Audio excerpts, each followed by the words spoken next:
InsyaAllah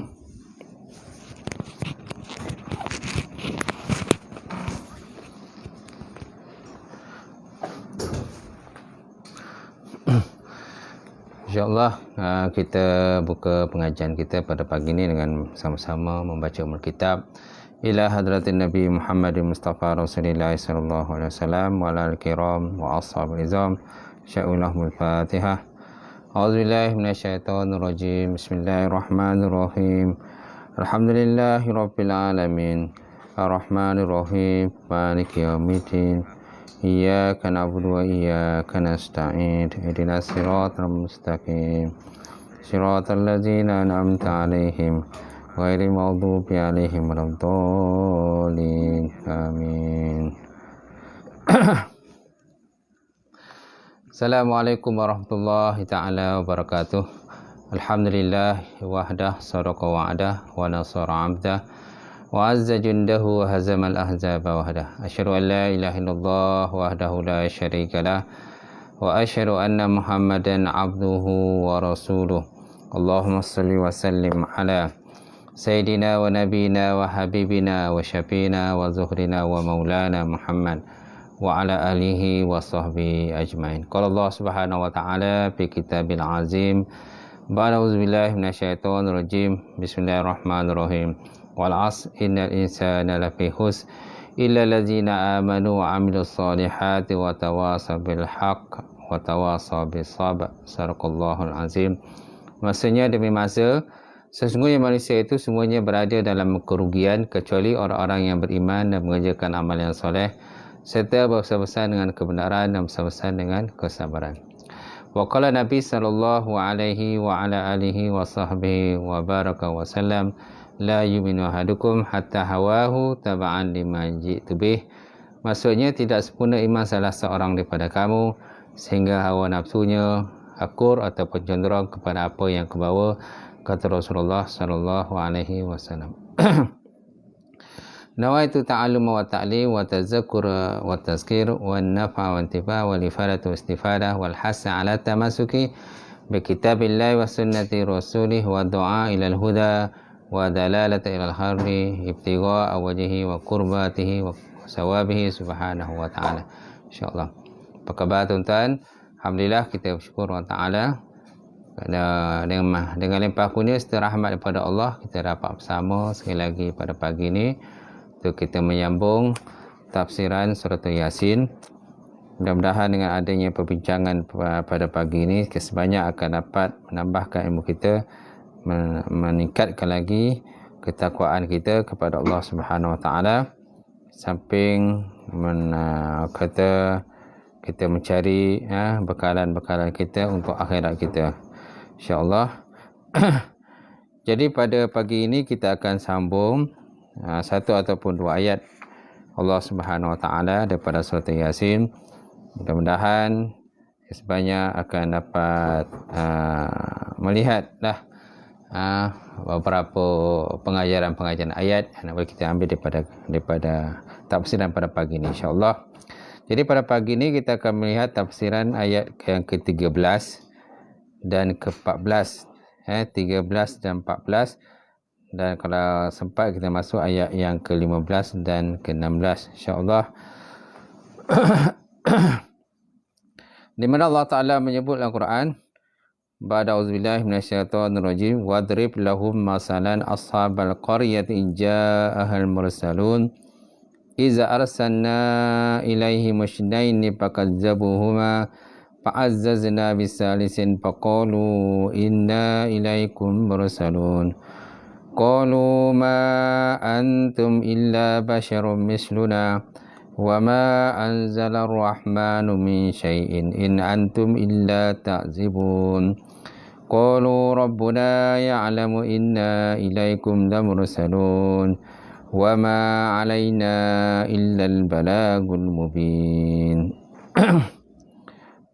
Maksudnya, wadrib lahum masalan ashabal qaryah iz ja'ahal mursalun. Wadrib lahum masalan ashabal qaryah, dan ceritakanlah kepada mereka satu keadaan yang ajaib mengenai kisah penduduk sebuah bandar yang tertentu, iaitu ketika mereka didatangi oleh para rasul. Dan ceritakanlah kepada mereka suatu keadaan yang ajaib mengenai kisah penduduk sebuah bandar, Ashabul Qaryah, penduduk sebuah bandar, iaitu ketika mereka didatangi Ija'ahal Mursalun, ketika mereka didatangi oleh para rasul. Rasul kami lah, rasul diutuskan Allah Ta'ala. Iza arsalna ilaihim isnaini fakazzabuhuma fa'azzazna bisalisin faqalu inna ilaikum mursalun. Ketika kami memutuskan kepada mereka dua orang rasul, ketika kami memutuskan mereka dua orang rasul, lalu mereka mendustakannya, kemudian kami kuatkan kedua rasul itu dengan rasul yang ketiga, fakazzabuhuma fa'azzazna bisalisin. Kemudian kami kuatkan kedua rasul tadi dengan rasul yang ketiga, faqalu inna ilaikum mursalun. Rasul-rasul tadi berkata, sungguhnya kami adalah utusan. Sungguhnya kami adalah utusan. Utusan kepada kamu untuk mengajak beriman kepada Allah Ta'ala. Kemudian pada ayat 15, qalu ma antum illa basyarum misluna wa ma anzala ar-rahmanu min syai'in in antum illa ta'zibun. Lalu penduduk Ashabul Qaryah kemudian ayat 16, qalu rabbuna ya'lamu inna ilaikum lamursalun. Kemudian rasul-rasul tadi berkata, Tuhan kami mengetahui bahawa sesungguhnya kami adalah rasul-rasul yang diutuskan pada kamu. Wa ma 'alaina illal balagul mubin. Dan tugas kami hanyalah menyampaikan perintah-perintahnya dengan cara yang jelas. Tugas kami ialah menyampaikan perintah-perintah dengan cara yang jelas. Baik, kita kembali pada ayat yang ke-13 tadi, di mana Allah Ta'ala menyebut dalam Quran, wadrib lahum masalan ashabul qaryah ija'ahal mursalun, dan ceritakanlah pada mereka satu keadaan yang ajaib mengenai kisah penduduk sebuah bandar yang tertentu, iaitu ketika mereka didatangi oleh para rasul kami. Jadi dalam ayat ini Allah Subhanahu Wa Taala, tuan-tuan, nak menyebutkan kepada kita tentang kisah, cerita lah. Kerana dalam Quran ni banyak cerita, banyak cerita. Tapi cerita dalam Quran ni bukan cerita lara-lara, bukan cerita saja-saja Allah Ta'ala buat cerita. Bukan sesaja Allah Ta'ala masukkan cerita tanpa kita mengambil iktibar, tanpa kita mengambil pengajaran yang terdapat dalam Quran. Kerana Quran ni mujizat. Quran merupakan mujizat. Quran bukan merupakan surat khabar. Quran bukannya cerita komik dan sebagainya, tetapi cerita yang benar-benar yang berlaku, yang sebelum daripada kedatangan baginda Rasulullah sallallahu alaihi wa ala alihi wa sahbihi wa baraka wasallam, seperti kisah Bani Israel, seperti kisah Nabi Musa alaihissalam, kisah Nabi Isa alaihissalam, kisah Nabi Daud alaihissalam, kemudian kisah Nabi Musa alaihissalam berkenaan dengan sapi ataupun lembu betina, surah Al-Baqarah, kemudian kisah Nabi Yusuf alaihissalam. Jadi banyak dalam Quran ini berkenaan kisah-kisah, yang mana kisah-kisah itu naklah kita menjadikannya sebagai iktibar kepada kita. Ada satu hadis Nabi SAW menyebutkan bahawa fa'inal Quran nazala ala khamsati aujuhin. Sungguhnya Quran itu diturunkan di atas 5 wajah. Halalun wa haramun wa muhkam wa mutasyabihun wa amsalun. Wa'malu bil halal wajtanibu al haram wattabul muhkam wa aminu bil mutasyabih wa'tabiru bil amsal. Rawahul Baihaqi fi syu'bal iman. Maksudnya apa? Sesungguhnya Quran itu diturunkan di atas 5 wajah. Pertama halal, yang kedua haram, yang ketiga muhkam, yang keempat mutasyabih, yang kelima amsal. Amsal mana pemisalan, perbandingan. Oleh itu fa'malu bil halal. Oleh itu naklah kamu beramal dengan benda halal. Wajtanibul haram, dan jauh oleh kamu akan benda haram. Wattabul muhkam, dan ikut oleh kamu akan ayat yang muhkam. Kemudian wa aminu bil mutasyabih, dan berimanlah kamu dengan ayat-ayat mutasyabihat. Ayat muhkam ni ayat yang jelas maknalah. Tidak perlu pada takwilan, kan? Kemudian wa aminu bil mutasyabih, berimanlah kamu dengan ayat-ayat mutasyabihat, ayat yang tidak jelas maknanya. Wa'tabirul amsar, dan naklah kamu iktibar dengan kan ayat-ayat perbandingan, ayat permisalan, ayat-ayat kisah dan sebagainya terdapat dalam Quran, tuan-tuan. Baik. Jadi dalam ayat ini Allah Subhanahu Wa Taala tidak menyebutkan secara jelas ashabul qaryah. Ashabul qaryah ni tak disebut dengan jelas. Apakah maksud dengan ashabul qaryah? Cuma ulama-ulama tafsir ada mentafsirkan ayat ini dengan makna penduduk suatu bandar ataupun suatu perkampungan yang terdapat di utara negara Syria, iaitulah Antakya. Nama bandar tersebut ialah Antakya, ataupun pekan tersebut namanya Antakya, iaitu Antakya ini sebuah tempat di utara Syria, termasuk dengan Ashabul Qaryah. Dahulunya bandar tersebut terletak di negara Turki, tetapi selepas tamat Perang Dunia yang Pertama, maka berlakulah perubahan daripada segi geografi, telah menyebabkan wujudnya beberapa kawasan di Timur Tengah dan Asia Barat.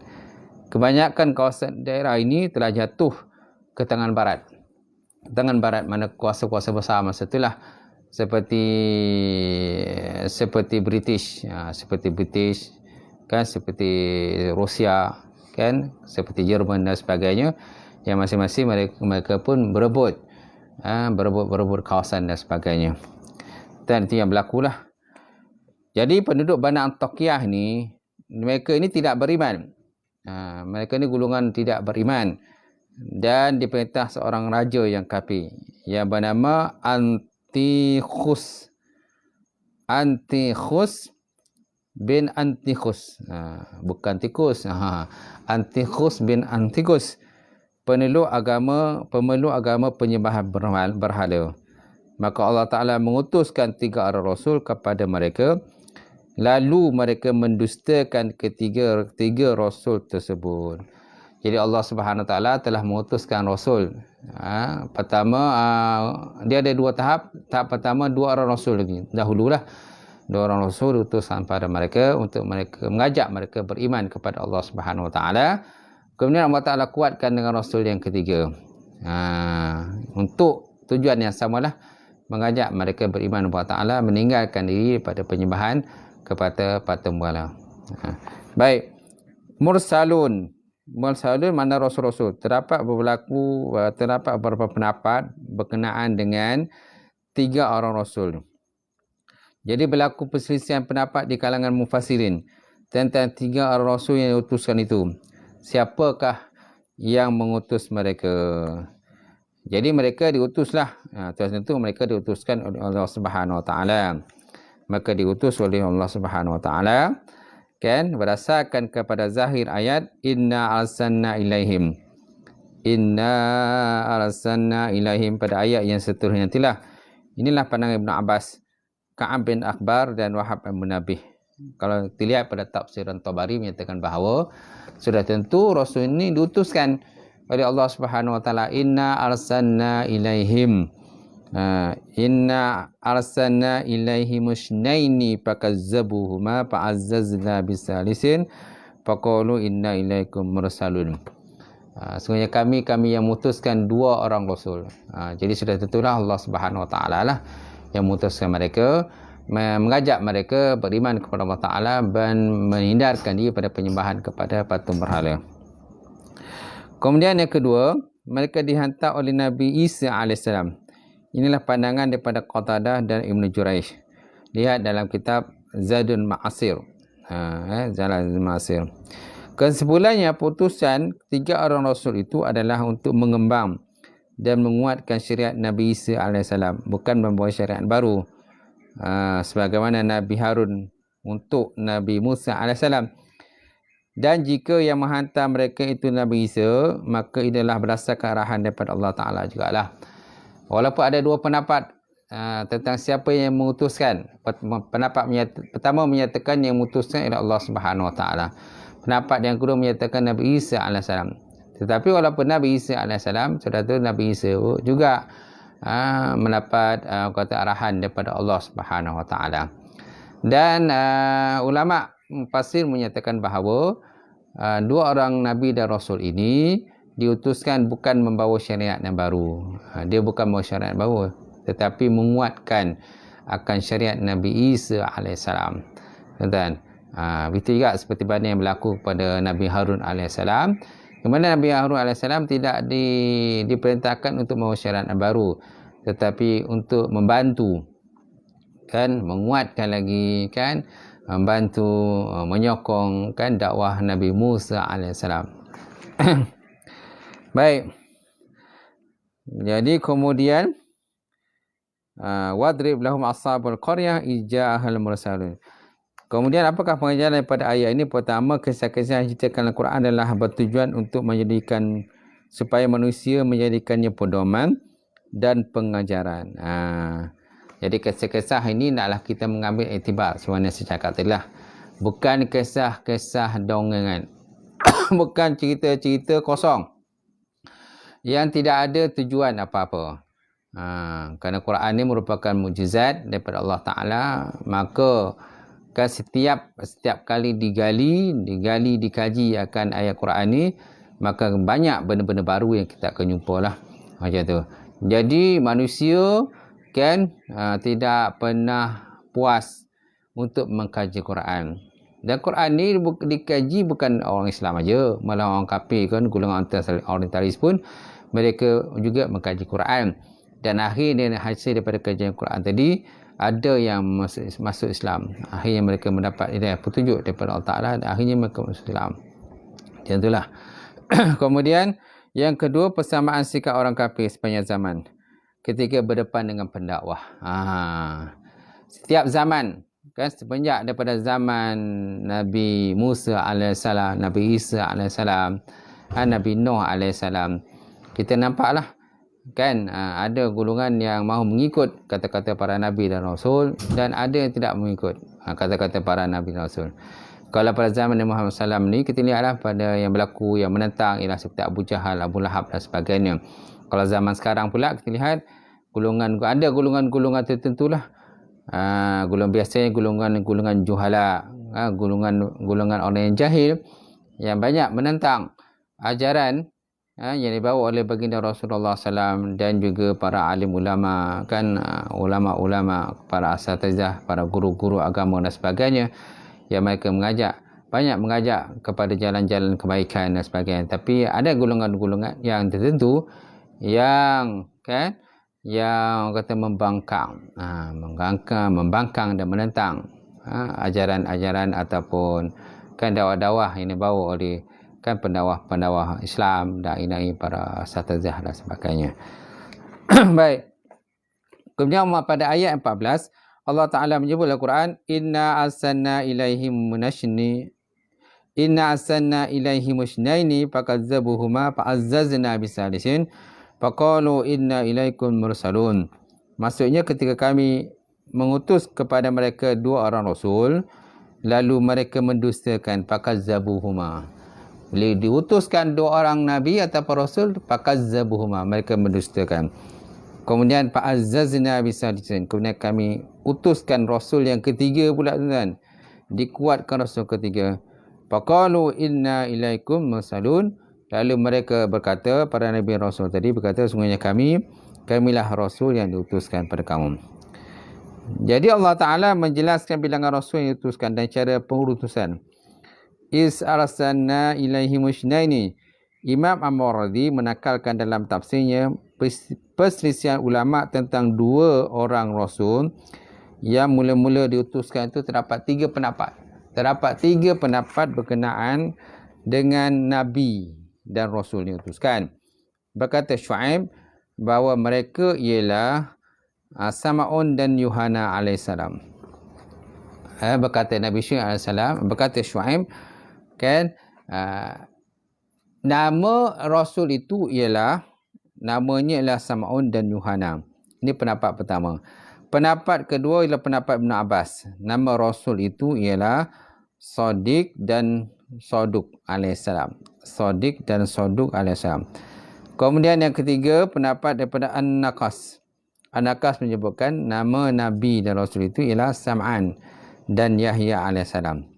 Sam'an dan Yahya. Semana ada 3 pendapat. 3 pendapat berkenaan dengan nama para Nabi dan Rasul yang diutuskan kepada penduduk Antakiyah. Iaitu yang pertama, Sam'un dan Yuhana. Yang kedua, pendapat kedua, Shadiq dan Saduq. Dan pendapat ketiga ialah Sam'an dan Yahya alaihissalam. Kemudian, fakazzabuhuma. Lalu mereka mendustakan Rasul tersebut. Imam Qurtubi menekankan dalam tafsirannya bahawa penduduk Antakiyah bukan sahaja mendustakan risalah yang dibawa oleh 2 Rasul tadi, malah mereka juga memukul dan memenjarakan keduanya. Ada pendapat menyatakan, ini pendapat daripada Imam Qurtubi lah. Jadi Rasul itu bukan sahaja didustakan, dimongakkan ataupun dipelekehkan, kan, ataupun diajak-ajak dan sebagainya. Malahan Rasul itu juga, kata Imam Qurtubi, dipukul. Kemudian mereka juga memenjarakan Rasul tersebut. Na'udzubillah min zalik. Itulah yang berlakulah tentang penentangan kepada Islam. Kemudian fa'azzazna bisalisin. Lalu kami kuatkan kedua Rasul tadi dengan Rasul ketiga untuk menolong mereka untuk melaksanakan misi dakwah. Ulama bersih pendapat mengenai dengan nama Rasul yang ketiga. Ibn Abbas dan Wahab bin Munabbah menyatakan nama Rasul itu ialah Salum alaihissalam. Kan, Ibn Abbas dan Wahab bin Munabbah menyatakan namanya Salum alaihissalam. Ibn Jurayj menyatakan namanya Bulus alaihissalam. Dan Muqatil menyatakan namanya Sam'un alaihissalam. So, mana ada tiga pendapat lah berkenaan dengan Rasul yang ketiga. Rasul yang ketiga diutuskan, di mana pendapat menyatakan namanya Salum, pendapat kedua menyatakan Bulus, pendapat yang ketiga ialah Sam'un alaihissalam. Jadi ulama tafsir pun khilaf lah pendapat berkenaan dengan nama Rasul. Tapi tak kisahlah siapa, apa nama dia, tak kisahlah. Yang penting mereka itu, yang penting Rasul itu tugasnya ialah mengajak beriman kepada Allah Subhanahu Wa Taala dan menghindarkan diri daripada penyembahan kepada tagut, penyembahan pada benda-benda yang tak sepatutnya. Yang penting mereka mengajak beriman kepada Allah Subhanahu Wa Taala. Faqalu inna ilaikum mursalun. Lalu mereka bertiga berkata kepada penduduk Antakiyah, sesungguhnya kami adalah Rasul yang diutus pada kamu untuk mengajak kamu mengabdikan diri dan mentauhidkan diri kepada Allah Subhanahu Wa Taala serta tidak mensyirikkan Allah Subhanahu Wa Taala. Jadi apakah pengajaran pada ayat ini? Pengajaran pada ayat ini menyatakan bahawa pendakwah akan berdepan dengan pelbagai ujian. Pendakwah atau nama pendakwah ni mesti akan diuji dengan berbagai ujian. Sama ada ujian itu daripada orang-orang yang didakwah, orang kafir sendiri, ataupun ujian itu di kalangan pendakwah sendiri. Kadang-kadang ada juga pendakwah berbalah ni. Seperti mana yang berlaku zaman sekarang kan. Dia perbalahan itu bukan hanya perbalahan ketika berdepan dengan orang-orang tidak beriman saja, orang-orang yang nak didakwah. Tetapi pendakwah juga kadang berhadapan dengan pendakwah yang lain. Masing-masing dengan sikap menyatakan mereka daripada golongan yang benar, kan, yang ini golongan benar dan sebagainya. Jadi yang menyebabkan kerugian nanti ialah kerugian dalam, orang kata, mana masyarakat akan memandang tidak eloklah kepada pendakwah-pendakwah tersebut. Jadi benda inilah yang perlu dihindarkan. Dan pendakwah juga kena memantapkan ilmu dakwah.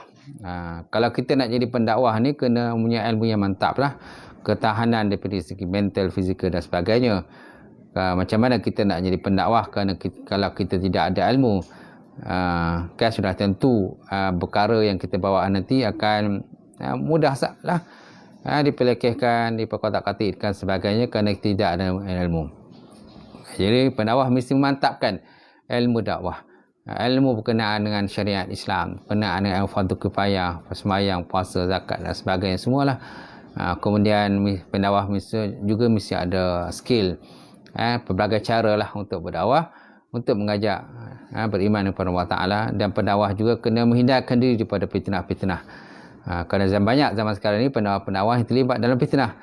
Bila berlaku fitnah kepada pendakwah, dia akan memberikan satu mesej yang lain yang kepada pendakwah yang lain. Jadi orang akan menganggap pendakwah-pendakwah ni ialah orang yang sama sajalah. Sama yang hanya pandai bercakap, tidak pandai untuk mengamalkan dia. Dan malahan mereka juga melanggar hukum Allah Subhanahu Wa Taala. Ini yang kita kena jauhkanlah sebagai pendakwah.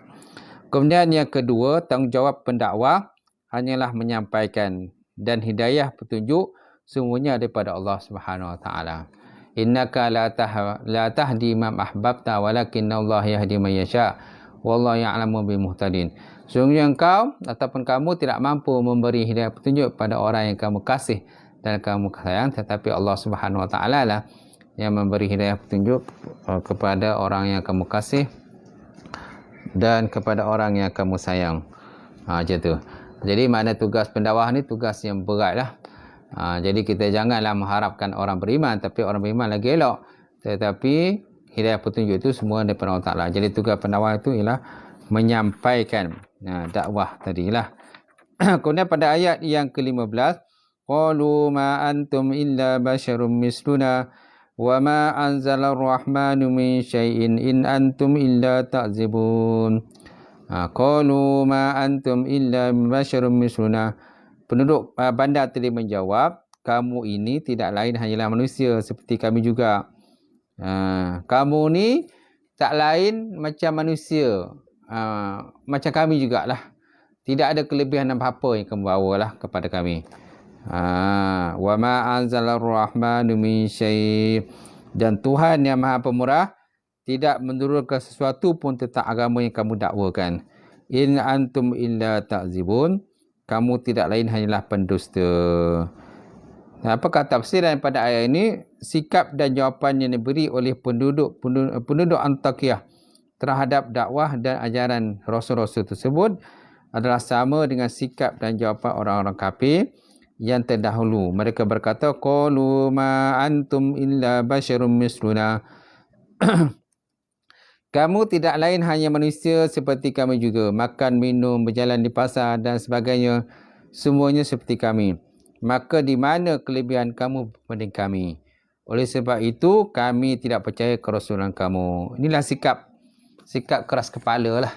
Sikap keras kepala, kan, sikap sombong, ego dan sebagainya kepada golongan-golongan, terutama sekali golongan Antakiyah itulah, penduduk Antakiyah tadi. Jadi mereka mendustakan para Nabi Rasul dan Rasul tadi dengan mereka kata, kamu ni macam kami juga. Kan? Makan, minum, berjalan di pasar dan sebagainya. Jadi apakah jawapan, kan, bantahan daripada sikap mereka ini? Jawapan dan bantahannya ialah cara keluar dia ialah memanglah para Nabi dan Rasul tu daripada manusia. Kalau para Nabi dan Rasul bukan pada manusia, macam mana pula? Kalau para Nabi Rasul daripada jin ke, kan, daripada golongan makhluk-makhluk yang aneh ke, makhluk-makhluk lain dan sebagainya, kan, para malaikat dan sebagainya, macam mana mereka nak menghayati akan kehidupan manusia? Itu sebabnya pada Nabi Rasul itu misi pada manusia supaya mereka menghayati akan kehidupan manusia, lebih faham bahasa manusia. Kalau golongan yang bukan manusia, sudah tentu mereka tak faham dengan percakapan manusia, bahasa yang digunakan oleh manusia. Sudah tentu mungkin mereka tak makan, tak minum dan sebagainya. Jadi macam mana mereka nak menghayati akan kehidupan manusia tadi. Itu sebabnya para Nabi Rasul itu mesti terdiri daripada manusia, supaya mereka lebih memahami tentang tabiat kejadian manusia itu sendiri. Jadi mudahlah mereka berdakwah. Wa ma anzalar rahmanu min syai'in in antum illa ta'zibun. Tuhan yang Maha Pemurah tak pernah menurunkan apa-apa pun kepada kamu. Tuhan tidak pernah melantik kamu menjadi rasul, sesungguhnya kamu sebenarnya adalah orang yang berbohong. Inilah dakwaan lah. Dakwaan golongan yang kafir yang tidak beriman kepada Allah Ta'ala. Mereka kata Allah Ta'ala tak pernah turunkan apa-apa pun agama kepada kamu. Sebenarnya kan inilah bantahan mereka lah. Tetapi yang jelas bahawa mereka diutuskan oleh, ada dua pendapat tadi, itulah daripada Allah Ta'ala sendiri ataupun daripada Nabi Isa AS, kan, yang diutuskan oleh Allah Subhanahu Wa Ta'ala. Juga Nabi Isa ni, dan kandungan syariat Nabi Isa itu sama juga dengan kandungan syariat dibawa oleh 3 orang Rasul tadilah, yang diutuskan kepada penduduk Antakya. Mengajak, tugas mereka ialah satu aja, beriman, mengajak beriman kepada Allah Subhanahu Wa Ta'ala.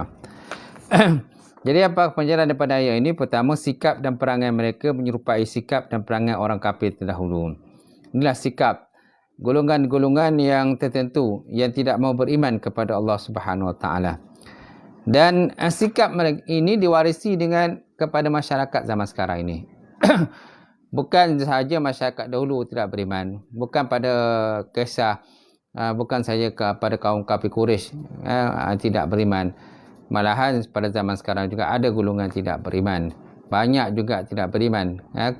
Malah jumlah orang beriman itu tidak lagi banyak daripada orang yang beriman. Yang tidak beriman lagi banyak daripada orang yang beriman kepada Allah Subhanahu Wa Ta'ala. Yang beriman pun kadang-kadang hanya daripada segi nama saja. Nama sahaja beriman, tetapi tidak mahu mengikut syariat Allah Subhanahu Wa Ta'ala, tidak mahu bersembahyang, tak mahu puasa dan sebagainya. Banyak syariat-syariat Nabi Muhammad SAW tadi mereka tinggalkan, tuan-tuan. Macam tu. Kemudian yang kedua, ucapan mereka wa ma anzalar rahman adalah dalil yang menunjukkan bahawa mereka mengiktiraf kewujudan Allah Ta'ala tetapi mengingkari ajarannya. Pada ayat ini kan mereka mengiktiraf Allah Subhanahu Wa Ta'ala. Mereka percaya Allah Ta'ala itu ada. Wa ma anzalar rahman, dia kata tiada Allah Ta'ala menurunkan. Nama Allah Ta'ala bersifat Ar-Rahman, tidak menurunkan, tidak melantik pun mana-mana Rasul yang diutuskan pada kami. Jadilah jadi mereka percaya Allah Ta'ala itu wujud, tetapi mereka tidak percaya kepada ajaran para Nabi dan para Rasul, tuan-tuan. Kemudian yang ketiga, mereka menganggap manusia tidak boleh menjadi Rasul. Sedangkan Allah Ta'ala telah berfirman, Qul innama ana basyarum mislukum yuha ilayya. Qul innama ana basyarum mislukum yuha ilayya. Kata olehmu ya Muhammad, sesungguhnya aku hanyalah seorang manusia seperti kamu, diwahyukan kepadaku. Surah Al-Kahfi ayat 110. Jadi Allah Ta'ala sendiri mengiktiraf. Allah Ta'ala sendiri mengiktiraf para Nabi dan para Rasul. Dan para Nabi dan Rasul itu mesti terdiri daripada manusia. Dan para Nabi dan Rasul itu mestilah golongan lelaki, bukan golongan perempuan. Dan para Nabi dan Rasul ini mestilah antaranya mempunyai sifat sidik. Kan, antara sifat yang wajib pada Nabi Rasul ialah sidik, benar, tabligh, menyampaikan, fatanah, cerdik, kemudian fatanah, kemudian amanah. Ini adalah sifat yang wajib kepada para Nabi Rasul. Tetapi bukan empat saja sifat yang ada pada Nabi Rasul, tetapi banyak lagi sifat-sifat yang lain yang ada pada Nabi Rasul, seperti takwa, kan, sabar, kemudian kata sabar, takwa, tawakal, kan, kemudian rajak pengharapan kepada Allah Subhanahu Wa Ta'ala dan sebagainya, kan. Kemudian Nabi dan para Rasul punya akhlak yang sangat mulia biasanya lah, kan. Nabi dan para Rasul itu punya akhlak yang sangat mulia. Wa kana khuluqul Quran, adalah akhlak Nabi itu Quran, kan, macam tu. Jadi mestilah para Nabi itu akhlak yang mulia, barulah mereka boleh memberikan contoh yang terbaik kepada orang yang dakwah dia, macam tu. Nampaknya sampai sinilah, tuan-tuan, beberapa 3 ayat yang dapat kita berkongsi, kan, berbincang dan berkongsi pada pagi ini daripada surah Yasin. Mudah-mudahan dengan adanya ayat pembincangan ayat yang kita bincangkan pada pagi ini, insya-Allah sebanyak akan dapat menambahkan ilmu kita, meningkatkan keimanan dan ketakwaan kita kepada Allah Ta'ala, insyaAllah. Jadi kita sudahi kuliah kita dengan kita baca doa. Auzubillahi minasyaitonirrajim. Bismillahirrahmanirrahim. Alhamdulillahirabbil alamin. Salatu wassalamu ala asyrafil mursalin wa ala alihi washabihi ajma'in. Allahumma zidna ilman nafi'a wa yaqinan sadiqa wa ma'ala mutaqabbala rizqan halalan mubarakatan katsira wa siyana fataya alimna wa lana qulubana bi nuri ma'rifataka wa aftahna alifin. Allahumma faqina bidin, Allahumma faqina bidin. Allahumma ja'al hadza jam'al marhuma wa tafarruqana min ba'di tafarruqan masuma. Allahumma arina haqqa haqqa wa warzuqna ittiba'ah wa arina batila batila wa warzuqna tinaba. Allah nakabun karimun tuhibbu afa anna ya karim. Allah ta'assana bizzatil jabarut wa tasamna bizzatil malakut wa tawakkalna ala hayyil ladzi la yamut. Allahumma asrif anna hadzal waba wa qina syarrar rada wa najina minat ta'ni wa dharral bala. Bi lutfika ya latif ya khabir innaka ala kulli syai'. Allahumma arfa'na al-bala wal ghala wal waba wal fahsya wa ta'un wal munkar wa fitan wa suyutal mukhtalifati ma zahara minka wa ma badan min balayna hadha sahamdal muslimin ka fa wa amah innaka ala kulli syai'in qadir. Rabbana atina fid dunya hasanah wa fil akhirati hasanah wa qina azabannar. Subhana rabbika rabbil izzati amma yasifun wa salamun alal mursalin. Alhamdulillah.